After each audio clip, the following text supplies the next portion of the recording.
Here we go. Math class happening. I'll tell you what, a lot of really just unbelievably stressful shit has happened for me over the last like 3 weeks. But I always had math. So I did a lot of math. A lot of things, you know, things are out of control. I was hanging out by my mom's bedside and doing math. Yay, math. Did I hit record? I'm so out of it, I can't even tell if I hit record. Is that running? Is that recording? Yes. Cool, thanks. Oh, good. This will all be on there. So nice.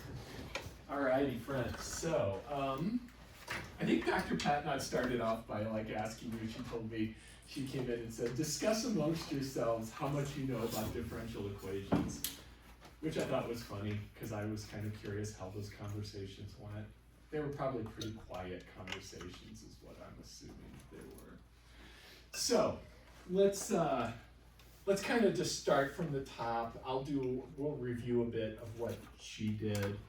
My plan is to do differential equations for like about 2 weeks, and then we're going to go into the home stretch stuff of this class, which is infinite sums and series.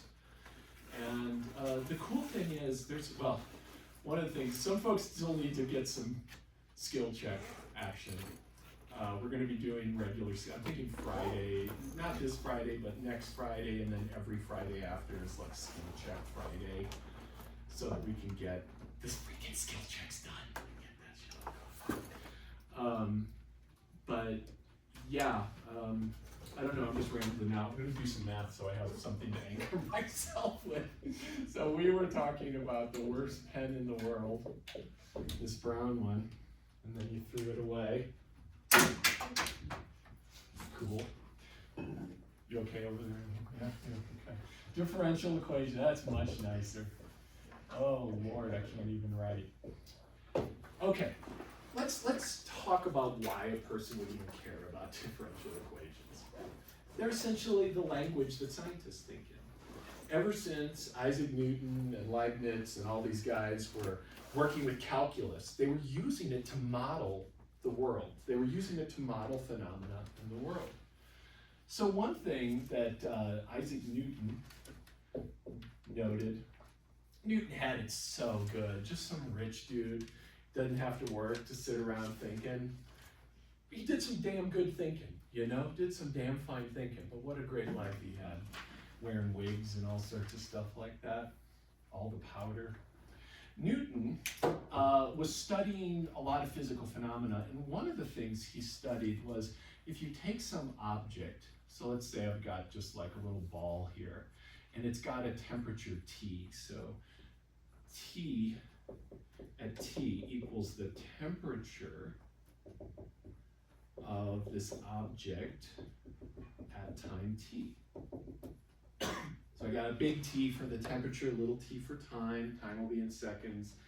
Pick your favorite units for temperature.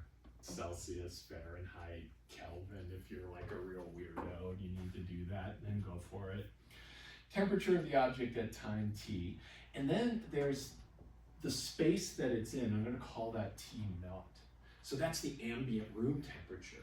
So like right now, my wrist is at like approximately 98 degrees Fahrenheit and the room is at like 73. So in our room, this would be 73.5 degrees Fahrenheit, and then this would be 98 degrees. Cool. So one of the things that Newton noticed was that when these temperatures were really close, the rate of, let's actually talk. So if this thing's hot and this thing's cool, so let's just say that this is cool and this thing's hot. What's happening to the temperature of this thing? If it's not like this has got energy in it, but what's happening to we're gonna warm this pen up. Dispersing. What's it doing? Dispersing out into... Dispersing, what's happening to the temperature? Yes, you're right. What happens? It's decreasing, right? So because this thing is hotter than the ambient temperature, as Daniel said, it's losing energy to the environment, so its temperature is decreasing. If this thing is 1,000 degrees and I bring it into this room, it's going to drop temperature really quickly. And you might see something like this. So let's see here. Here's the temp of the object. And then here is my ambient temperature. So we're saying bring a hot thing, initial temperature is hot, bring that into a room of temperature T naught, and what you see is this decrease toward the room temperature like this. The further away you are from this room temperature, so for example, what if this had been my initial temperature? This guy right here. Notice how it's cooling slower. The rate of change is slower on this one than it was initially. Does that make sense? So the greater the difference in the two things, the faster the rate of cooling. The closer they are, the more it slows down. And then we have the flip side. If I took something that was below room temperature, so I brought this out of the fridge in the math break room, and I brought it into this room, it's going to heat up because it's actually absorbing the energy from the room.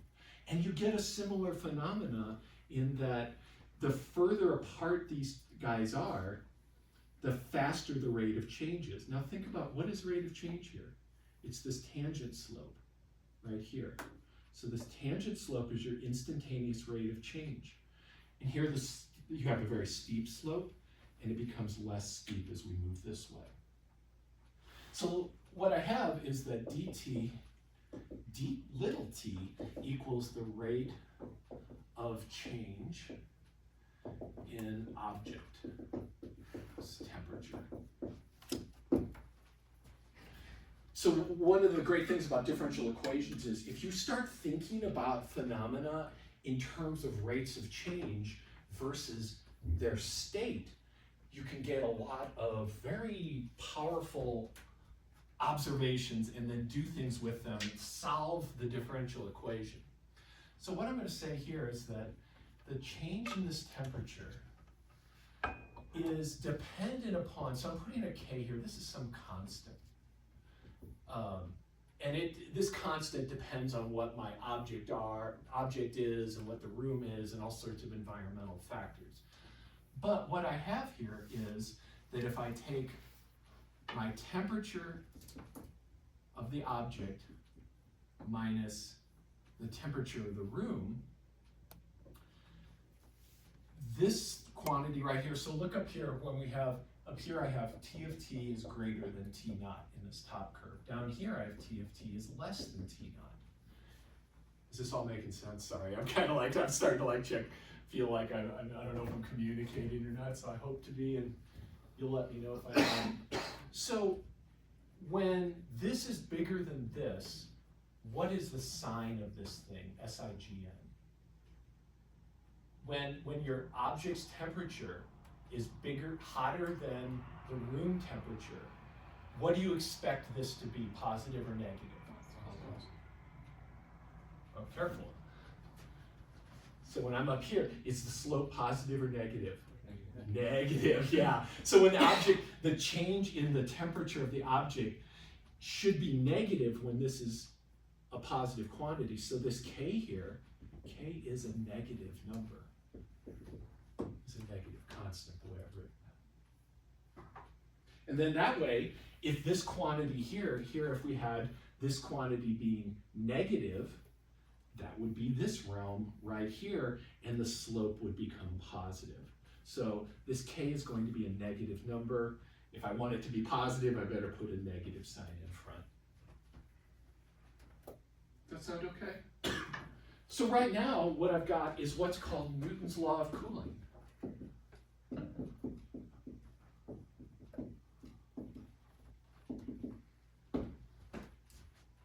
This is Newton's law of cooling right here. Sometimes you'll see this with K being positive and these two things flipped in order. It's the same dang thing. So Newton made this observation about if you have a bigger difference, things cool faster than if you have a less of a difference. Then solved this. And this is what Dr. Patnott talked about on Monday. How do you actually solve a differential equation, and what does that mean? So to solve this thing, and here let's set up I also have with this some initial condition on the object, and that's its initial temperature. So initial condition, sometimes called IC, is that T at time 0 is some known quantity, T naught. If you look up here, this would be capital T naught right there. So I've got an equation and an initial condition, and I want to come up with, to solve star, we use what Dr. Patnott talked about, and I will review a bit today, separation of variables.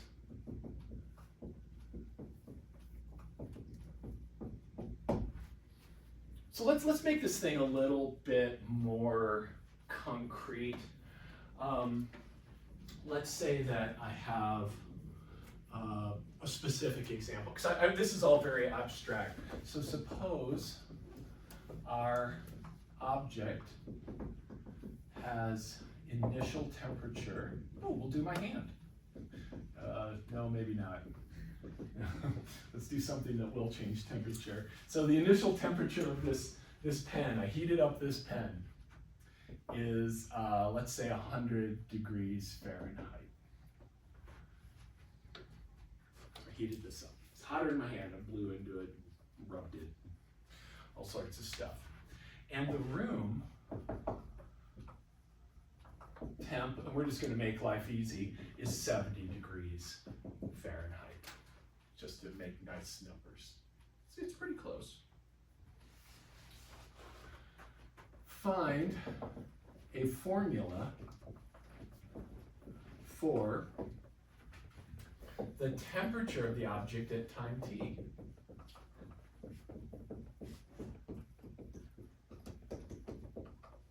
So what I'm looking for here in this expression is a formula for capital T that satisfies this equation. So let's take a look at how we're going to do this. So our equation becomes d capital T d little t equals some constant k. We still don't know what that is. And then here I'm going to put t, but keep an eye out. I'm not going to put of t. I'm suppressing the fact that that actually is a function of little t. But when I see that capital T, I know that it does depend on little t, because otherwise I wouldn't be able to even think about how it changes with respect to little time. So this here, what you've got to keep in mind, that is a function. And then we said our room temperature was 70, so we got it like that. So now I'm going to solve this. And the goal is to use algebra. And when she was telling me we were talking about doing algebra, I thought about how some of the algebra I've seen in here has been very creative and interesting. For the most part, think about dividing and multiplying. Probably not going to be as much addition. So like we're just going to multiply and divide to get this stuff separated. So the goal is this. Goal. Separate. So I'm going to have something dt equals something d little t. So I'm just using algebra to get all the capital T stuff here and all the little t stuff over here. And actually there's not a whole lot I can do, and there's lots of different ways I could do this, but what I'm going to do is treat this like it's a fraction. I think if you've been with me in calc, I would always say, this isn't a fraction. Don't treat this like a fraction. Well, you can now treat it like a fraction at this stage of calc 2. So I can multiply through by d little t. In other words, cross multiply. I've heard Quins talk about cross multiply. So I'm going to cross multiply here. And move the little dt over here and move this part, because it has a big T, underneath that. So in other words, what I'm going to have is big T over t minus 70 equals, and I'm going to leave that k here, dt. Let me stop.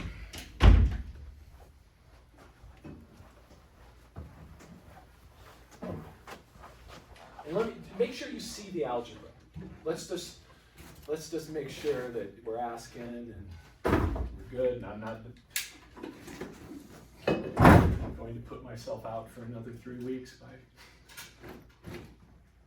severely injuring myself. Is everybody cool with this algebra? Okay, awesome. What's the next step, friends? Anyone who was here on Monday or watched the videos?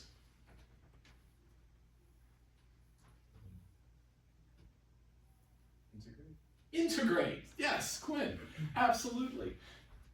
You kind of remember there's this essential component to our class. Quinn knows that. Quinn knows how to do school. What is this class about? Integrals. Yeah, we better integrate, right? So I'm going to integrate both sides. So this is called the separation. This is the stage where I separate it. Now, I'm going to integrate each side. And on the left, well, actually, I would recommend just writing this out. Integral k dt. Hey, could you do those for me real quick? This is something you're supposed to do. I'm assuming that we haven't forgotten too much calculus.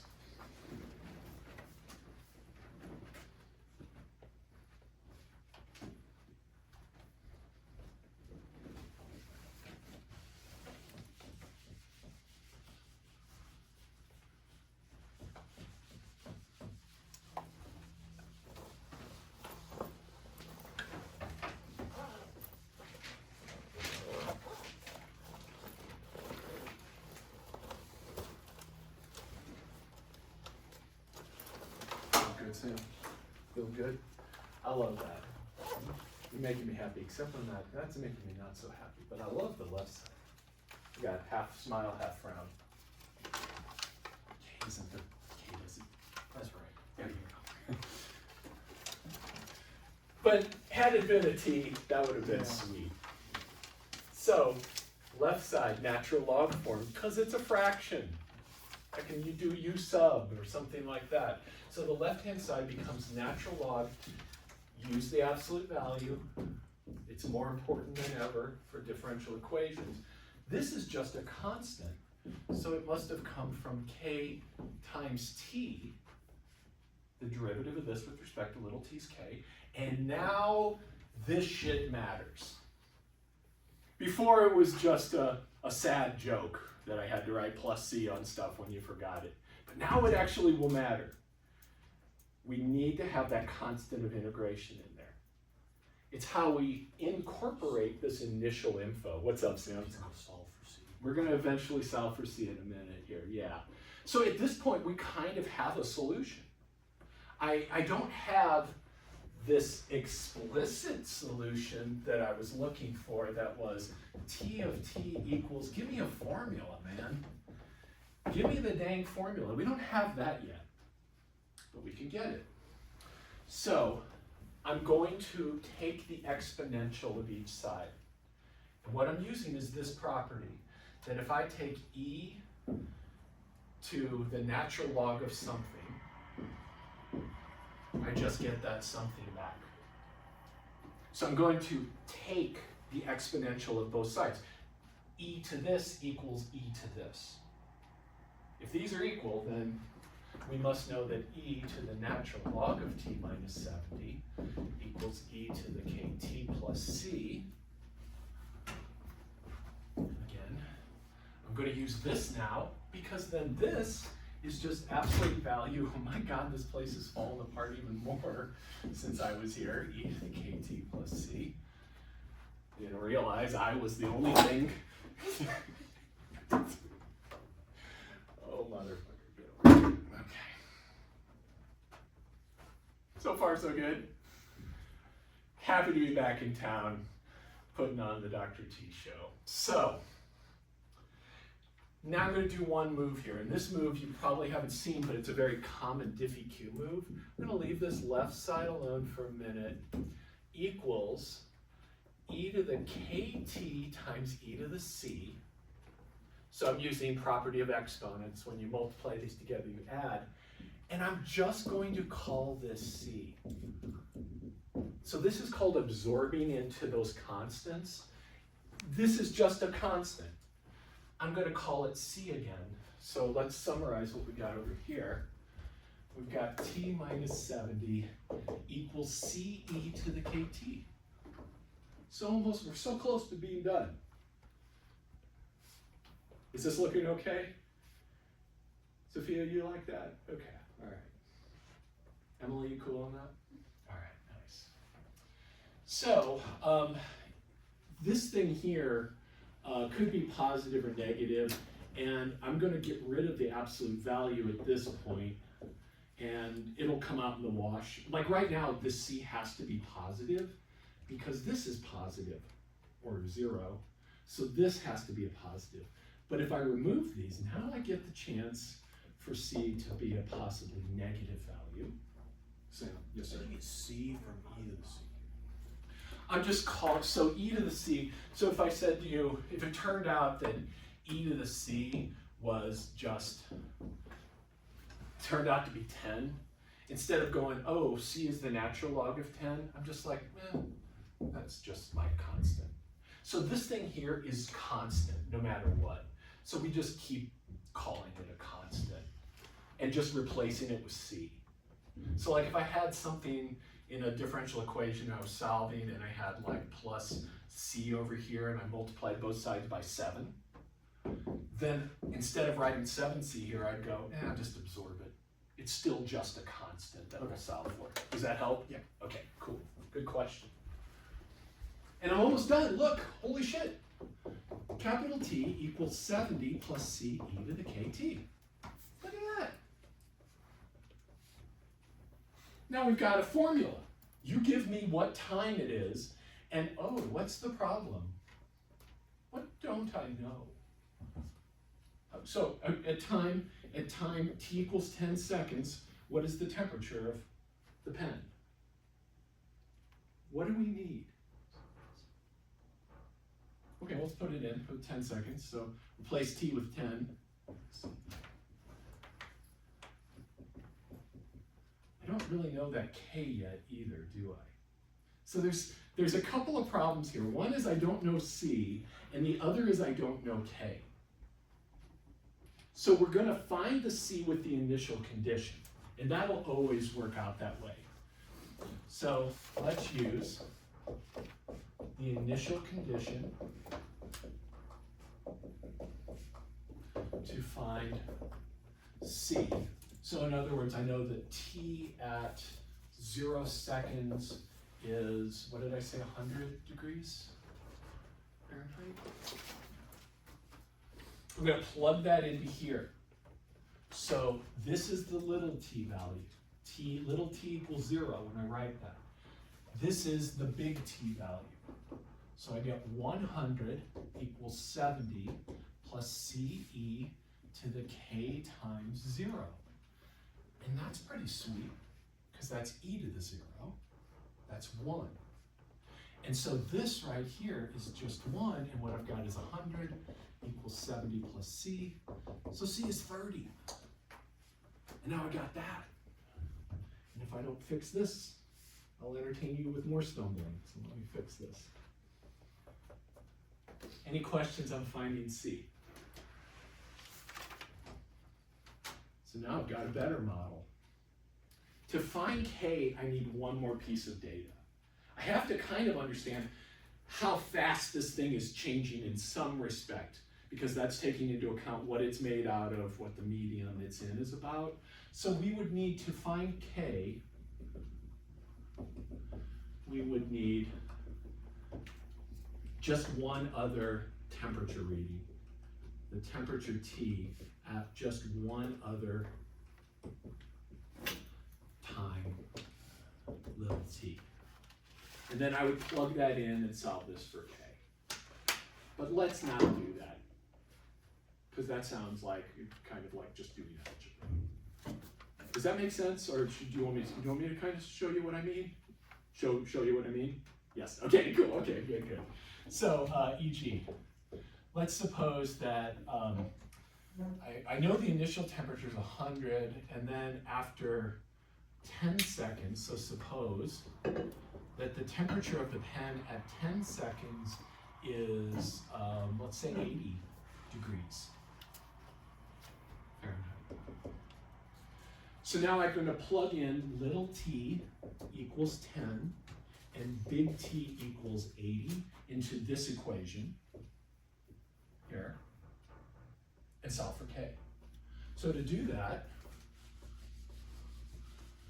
so plug little t equals 10, big T equals 80 into our current state of our equation. And what we're going to get here is 80 equals 70 plus 30 e to the 10k, because little t is 10. Subtract 30 from each side. Subtract 70 from each side. Divide by 30, I get 1/3 equals e to the 10k. Take the natural log of each side. So take the log of each side, I get natural log of 1/3 equals, what's the natural log of that? Just 10k, yeah, beautiful. They undo each other. So now I get k equals 1/10 natural log of 1/3. And you might be saying, didn't you say k was a negative number? I did. Natural log of 1/3 is a negative number, so it all checked out. So you could get like then now it's calculator time if you want, get out an approximation. Quinn, does that sound reasonable? And then plug that back in and you've got a model for the entire situation. All from a simple observation that hot things cool faster than less hot things. So that's kind of a cool application. I've got a couple others I want to show you over the next. Is that clock not? Oh, it just didn't go forward. Okay, all right, cool. That was another thing. I was like, are you shitting me? I'm already so tired. You're taking my sleep from me. Why can't we fix that? Just insane. All right, so I want to come back to the original differential equation we had. So return to the original dE. And that was this, dt equals k times t minus, and let's use that 70 in there. And we're going to make a little note here that this k is a negative number. And in fact, we actually know what the k is for our circumstances, so we could put that in if we wanted. You don't always have to solve a differential equation to understand what it's saying. And so what I want to talk about right now are what are called qualitative understandings, or it is called a qualitative understanding of this differential equation. So what we're going to do, we're thinking to ourselves, this represents some tangent slope to a solution. And I can always compute that tangent slope if I actually just know the current capital T value. If I told you the current temperature is 100 and you knew what K was, you could tell me how fast it is changing. So what we're going to do is think about the entire plane, little t versus big T, filled with tiny little slopes, representing what is the tangent slope at that location. So notice here, the tangent slope doesn't depend on time.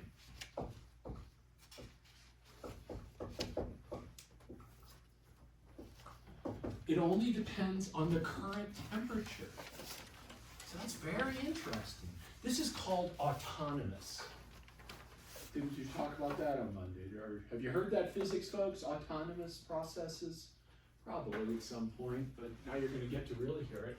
So this equation is called autonomous, independent of time. The state is independent of time. Depends only on the current change in state. How about we say that? Sorry. Change in state is independent of time. So now I'm going to come down here. What is this quantity when capital T is 70? Plug in capital T is 70. What do you get on the right side? 0. What does a 0 slope look like? Horizontal. So when T is 70, this is 0. So let's just make a note. When capital T is 70, the change is 0. Does that make sense? Yeah, somebody tell me, why does that make sense? When the temperature of this pen is 70, why isn't it changing anymore? Because the temperature equals There's no difference in energy, right? It has achieved this temperature in the room. It's not going to move. Because the temperature in the room is the thing that's moving the whole system, or the difference is anyway. So when T equals 70, if I were to start at 70, all the tangent slopes there are just horizontal. So what I'm doing is I'm thinking about all the little points here, and I'm thinking about always moving toward positive time, but the tangent slope is just a horizontal arrow. You can think of that as instantaneous velocity of the temperature. So in other words, once you are at 70 degrees, there's no change. What do you call that in physics and chemistry when you have a state that is not equilibrium? That is an equilibrium state. So T equals 70 is an equilibrium solution. Because once I'm there, there's no more change. And if I start there, I never change. If I bring the pen in at the temperature of the room, when I grab this guy here, he's not changing because he's been sitting in here for days and days. Okay, so now let's think above and below this. Are my tangent slopes, and all I'm thinking now is it a positive slope or is it a negative slope down here? Or is it like this and like, or you know, whatever. So is it positive or negative slope up here? So let's grab a point down here. Test slope here at little t equals 0, big T equals 0. Come up to your formula. When big T is 0, right here, I get a negative. This is already negative, positive. So down here, I have a positive rate of change. And so what I'm going to do, and I noticed that it doesn't depend, it's not going to change when little t changes. So whenever big T is 0, in other words, this whole row here, I've got a positive change. Yes, Quinn? Is K always going to be negative in the formula? For the way I set up the model, definitely. Well, actually, yes, for the way I was set up the model, yes, definitely. And sometimes you'll see this Newton's law of cooling written as T naught minus T instead of the T minus T naught that I did. In that case, K would be positive, but for our model, absolutely, it's always going to be a negative. And then as I get closer and closer to this equilibrium solution, this number here gets smaller and smaller, so the slope becomes less and less. So I'm trying to show a slope that's becoming almost 0 as I move up that way. But these are showing me the direction the solution is headed if I start anywhere. And then down here, where when I start to get further away, these slopes become steeper down here. Because this difference is bigger. And we know that that bigger difference fuels faster rates of change. What about above it? What if I had capital T is 71 degrees? Is this side positive or negative? The whole side? Negative, right? Because I'm going to get 71 minus 70 is positive, times a negative.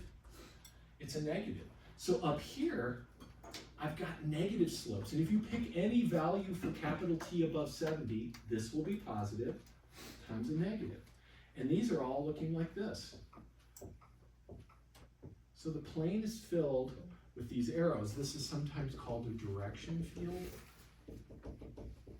or a slope field. Both those terms are pretty interchangeable and common, and they refer to differential equations. So now I kind of understand how this thing works just by looking at the flow. Imagine this was a current in the plane. So I have the plane laying down a little air hockey table, something like that. It's a badly made one because it's steering stuff. Or maybe this is the surface of a lake and these are the currents. If I drop a leaf on here, what's going to happen? It's going to follow each of these tangent curves to the next one and eventually reach or approach equilibrium. But all these give me different solutions depending on initial states. So in this sense, I now understand every possible solution to this problem. Let's talk about equilibrium for a minute. So equilibrium, I like to do this example.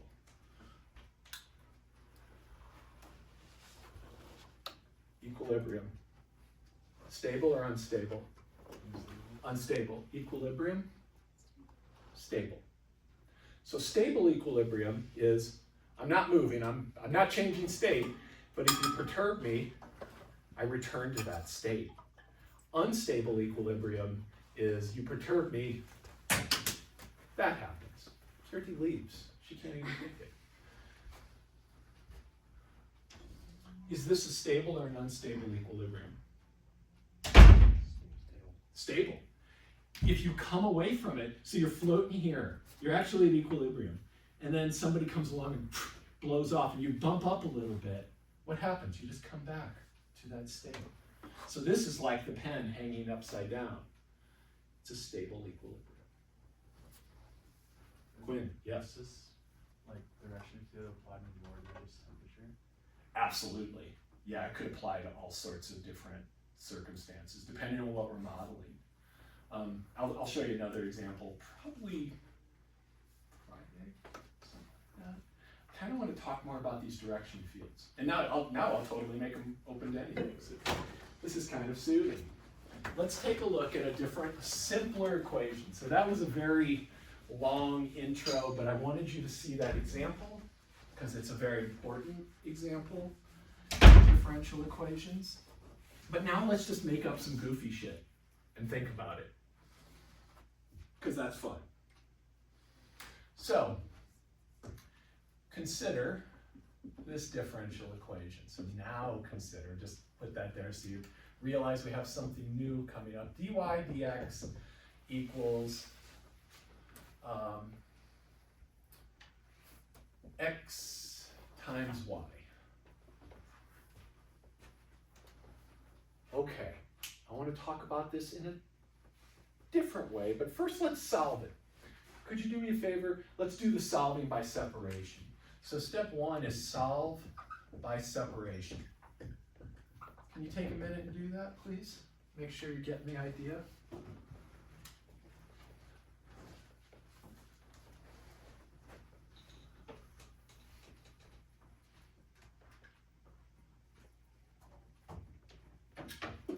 I'm gonna run to the restroom real quick. Be right back.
keep the dy here, divide by the y. So to get the y with the dy, we're going to divide by y. I'm going to leave the x on the other side and cross multiply the dx. So that would have been your first move. Is that feeling all right? Awesome. After that, I'm going to integrate. Expect lots of natural logs. So integrate, and I'm going to get natural log, absolute value y. And now, Sam, I got that guy, that K guy before, and don't forget that. When we're just about done, this is good. If you got there, great job. If you want to get a gold star, you could solve for y. So just one of the things you should keep in mind is that if I have this, I'm going to have this a lot in this kind of circumstance. What that means is that this is also true. Those are the same statement. So this guy here becomes absolute value of y. So putting absolute value of y in the square, putting this expression in the triangle, like so. And I'm going to do the same trick again because I like to have my c right in front. Right now I need absolute value on the y because this quantity is always positive. So this can't be a negative, so I want to keep absolute value here. So what I'm going to get is absolute value y equals, watch this trick again. See how I pulled those apart? And now I'm just going to call this c again.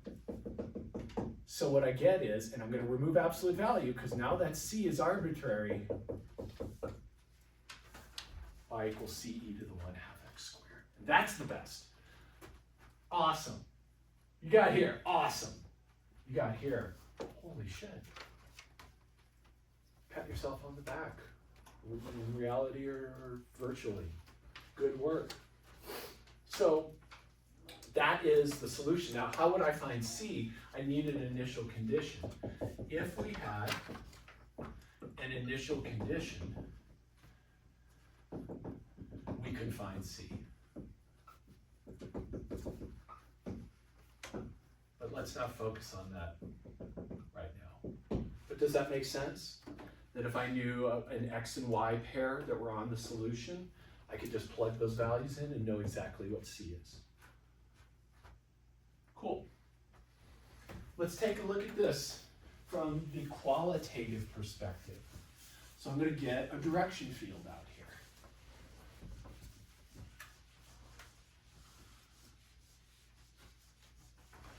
This is good. It feels good to be back. I wasn't sure how this is going to feel, but this is going all right. I hope it's making sense. I hope you missed me. All right, so, because I missed you guys, it was either come back and be with you folks or just quit and never come back at all. All right, so qualitative solution, qualitative analysis. And this, when I say that, what I mean is a D field, direction field. So I'm going to think about the tangent slope at every point. Let me get that equation back up here. And let's talk about it. So now we've got x's and y's. And at every single point, what you lose? Oh, no. Okay. Okay, cool. He's just trying to figure out where the hell that vector goes or something. All right. When x is 0, I'm on the y-axis. What is the tangent slope when x is 0? What is dy dx when x is 0? When x is 0? 0. Yeah? So notice when x equals 0, that's the y-axis, dy dx equals 0. So the tangent slope is always horizontal. So let me put that here. So that's a horizontal tangent slope. Oh Lord, this shit's falling apart. So all along here, and I always think that we're moving toward the right, so I like to put little tips on the arrows, but just indicate flatness all along here. When else is dy dx equal to 0? Y equals 0. When y equals 0, and that's the x-axis. So also, when y equals 0, I need the x-axis. So every solution on the x-axis just has horizontal tangent. Is there like an equilibrium solution that maybe you see here? Think about the leaf, placing the leaf on the current. If I put it right on the x-axis, what happens? Stays on the x-axis, because you're always just moving to the right, just perfectly to the right. So this is kind of an equilibrium solution right here. Now we're going to test, we know where the slope is 0, so we're going to find if it's positive or negative in each of these little quadrants. So here, test some points to get a feel. So let's test 1, 1. And I'll make a little chart here. So here's XY pair, and then here's the slope there. So you can kind of see where I'm getting these numbers from. At 1, 1, dy dx is 1 times 1, that's just 1. So that's a perfect diagonal to the upward and right. So notice from that 1, 1, I'm putting a little arrow that indicates like a perfect diagonal slope. What happens to that slope as I move upward? I want you to just think this to yourself. If I'm still at x equals 1 and y increases, does the slope grow or shrink? What do you think, Leo? It grows. It grows, definitely, right? Because I'm multiplying by a bigger number here. So at the point 1, 2, which is this guy right here, the tangent slope is 1 times 2 equals 2. And then at 1, so you can kind of indicate that at 1, 3, it's even steeper. It starts to get really hard to indicate steeper without it looking just vertical. What about when I move to 2, 1? So at the point 2, 1, what's my slope? 2 again, right? Because there's like a symmetry here, right? If you change the x and y's, it doesn't really matter. Here we get a slope of 2. So at 2, 1, I've got this very steep slope. It's steeper than this previous one. And then at 3, 1, it's even steeper. And my goodness, at 2, 2, I've got like a slope of 4, so it's really steep. So I'm seeing all this like strong current in this quadrant, moving upward and right. Quinn, you got a question? Or, I was suspecting your question face, but I wasn't sure. Can you explain a different way why it's going like up and to the right? Yeah, so just think about as the x and y coordinate, as I move this way, the x and y values get larger. Does that, you agree with that? So this product gets larger. And this product tells me my slope. So the slope of these arrows, the steepness of these arrows is totally governed by what is the x coordinate times the y coordinate. So does it follow more of like a diagonal trend? It only does the perfect diagonal at 1, 1. Actually, there are other perfect diagonals. For example, when x is a half and y is 2. So like if x is a half and y is 2, then I have a perfect diagonal slope right there. So there's lots of places where it's going to happen, but not like there's no nice little straight line route this way. So if I said to you, hey Quinn, what's the slope at 20, 3, what would you say? It's like pointing up a lot. Yeah, what is it exactly? Sam? Sorry. You got it. Quinn, help me out on the next one. When I'm at minus 1, 3, or minus 1, 2, right there, what's the tangent slope? Yeah, you're just using the formula, right? So that's a -2, so like that. Is everybody seeing that? Let's put that up. So at -1, 2, the tangent slope is -2. What is the tangent slope going to be, positive or negative over here in this quadrant? Negative, because you always have a positive y and a negative x. So these guys are all going to be pointing down. And so over here, we've got, and then the closer you get down here, the less intense they'll get as you get closer to here. So here they're all kind of mellow because the y coordinate is a small value. And then they start to get steeper as the pairs get stronger. The product gets stronger. Does this sound okay? Do me a favor, finish these other two up on your own. Just make some arrows in there so you got it. What is the flow here? What is the flow here? And just get the general sense.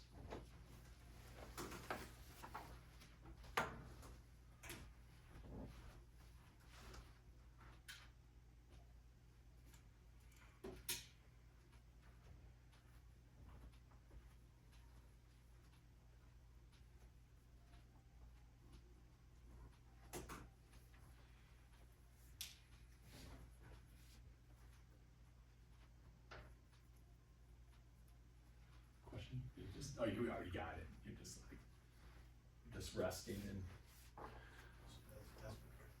Yeah, that sounds good. And then, so. It's like a concept.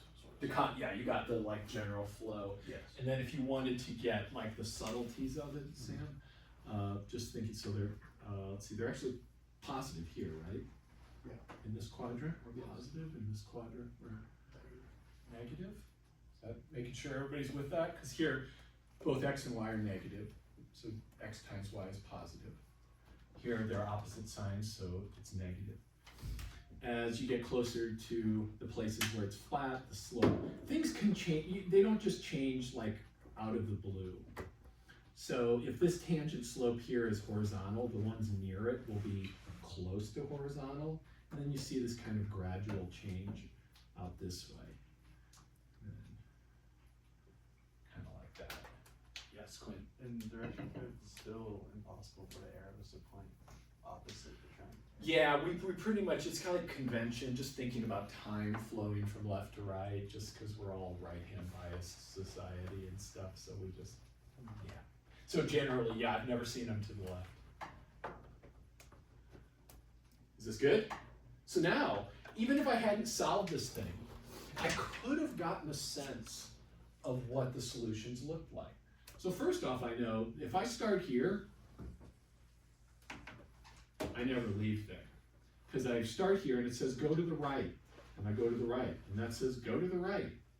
All right, I keep going to the right. I get a straight line solution, but if I'm up here and I follow this steep curve, the closer I get down here, that tangent slope starts to mellow out. Right as I cross that axis, it's perfectly horizontal. And then it grows up on this side over here. So the solution curves are probably going to look something like that as well. And I could fill the plane with consistent curves that give me a sense of every possible solution. If you take the solution we came up with, which was, where is he? This guy here. So if I were to sketch out y equals ce to the 1/2 x squared, that essentially, get out your graphing calculator. You're going to see that for different c's, these are your solutions. Kind of looks like some kind of magnetic field or something like that a little bit. And that is consistent with this. How's this feel? Yeah? Okay, and let's practice one more together.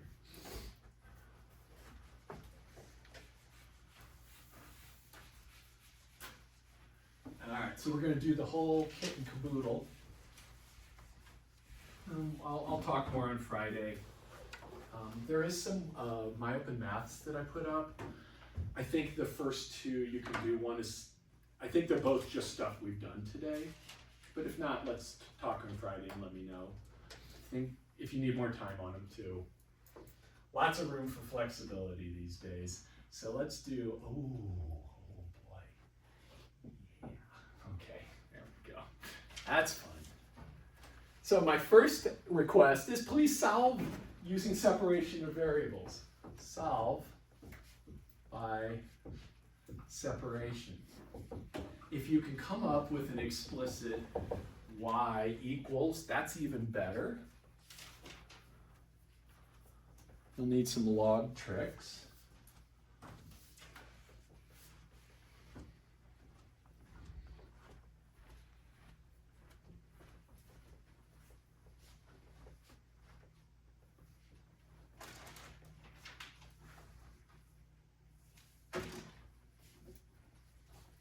On Friday, we might look at some of these sheets I handed out to you.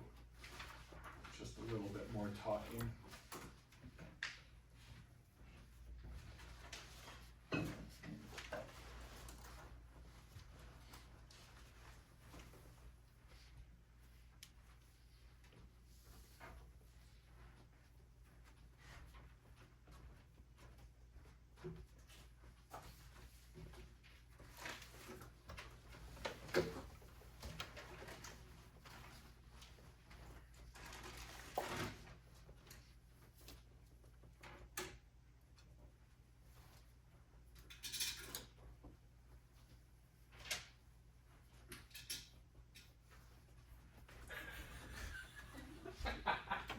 That is so, oh my God, that looks so good. Really nice, really great. Try the direction field. Okay. Great.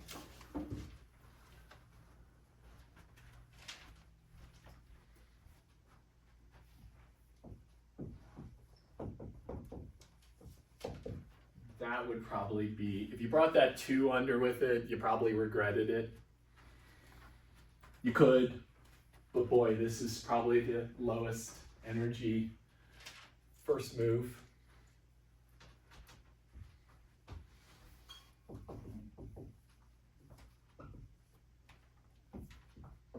And hopefully you're also starting to see a lot of common patterns, like those natural logs showing up on the left. And knowing how to deal with it. Now you're becoming a pro at it.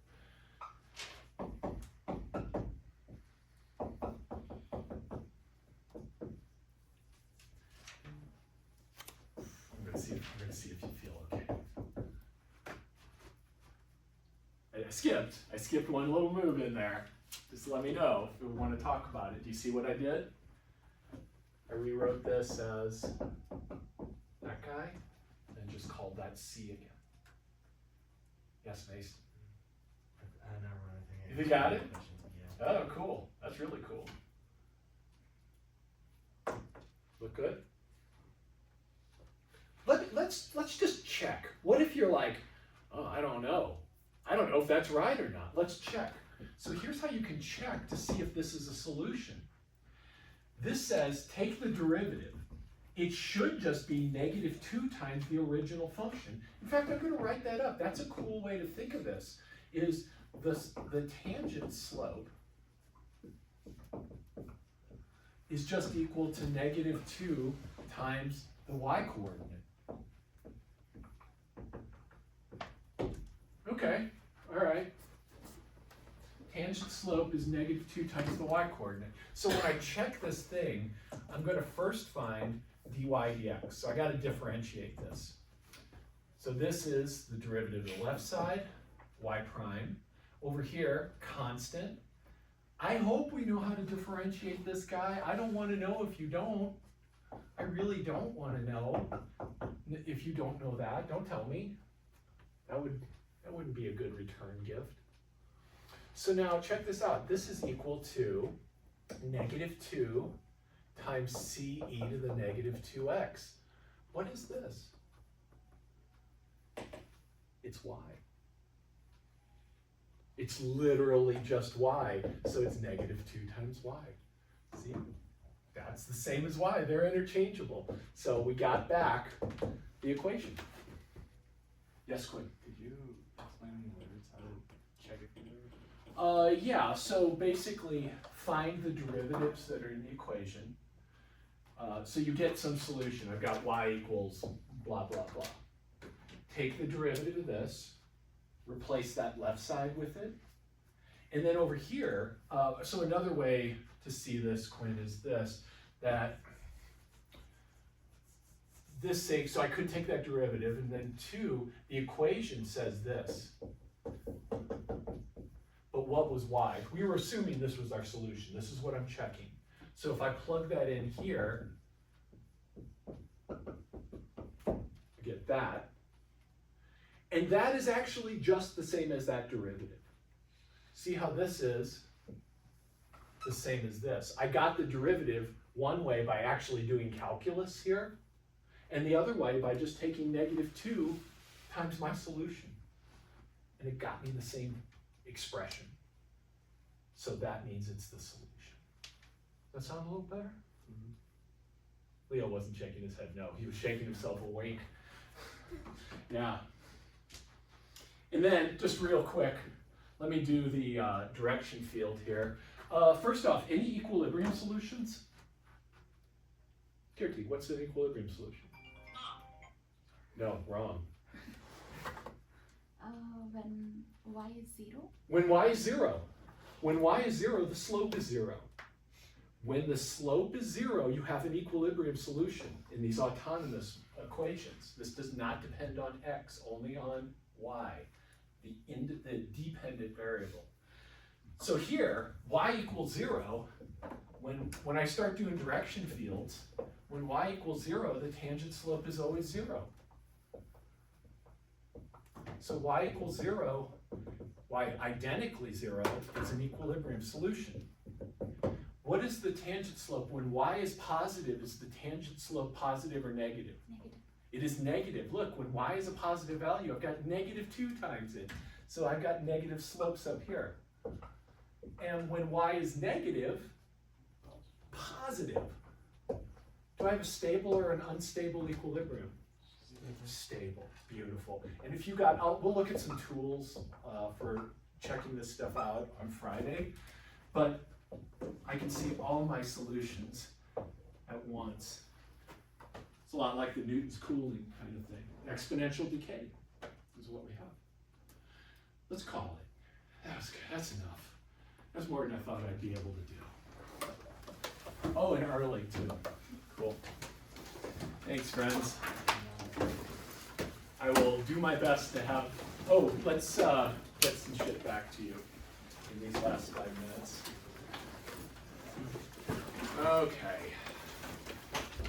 Nice. Oh wait, these are your new ones. Oh God, that's a lie. Oh God. Well, we'll see. Monday at the latest, I'm getting these all graded, but I do have stuff to get back to you now.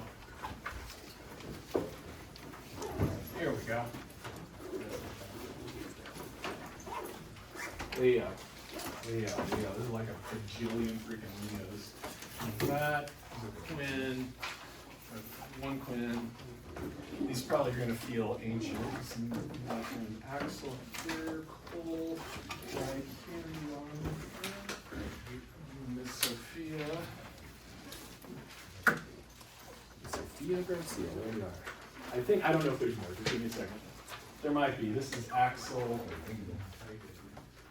Seeing a pass is always a positive thing. This is Sophia. Gosh, is that your hand ready? Okay. No, that's so But this is yours. That might be this handwriting. We needed a second sheet. Axel, is this your? That's you. Okay, cool. Okay. Yeah, right. You're Mason, Leon, friend. Oh, Professor. Yes. You heard from different people. Yeah. Oh, how did that work? I don't know. Oh, because I just grabbed a big ass stack. That'll do it. Thanks, Sam. Sam, if there's any non-Sams in there, fix it up, please. Emily, Mia. Well, we could have given Mia hers, I mean. Okay, so this is all garbage. Miss Sophia, Mr. Axel, Mr. Excellent. Oh my God. Okay. Yes. Sophia, I think probably your last one. And Cole, I got a couple Coles. Cole. Thank you. You're welcome. Sam, one last one. Emily, one last one. Does anybody know Mia? There you are, my friend. All right, thanks everybody. You got a bunch? Yeah. Okay, good. Yeah. I'll see you on Friday. Thanks. Oh, if you want, there is a talk tomorrow at 11. It's a good one if you're looking for those kinds of credits or extra credits.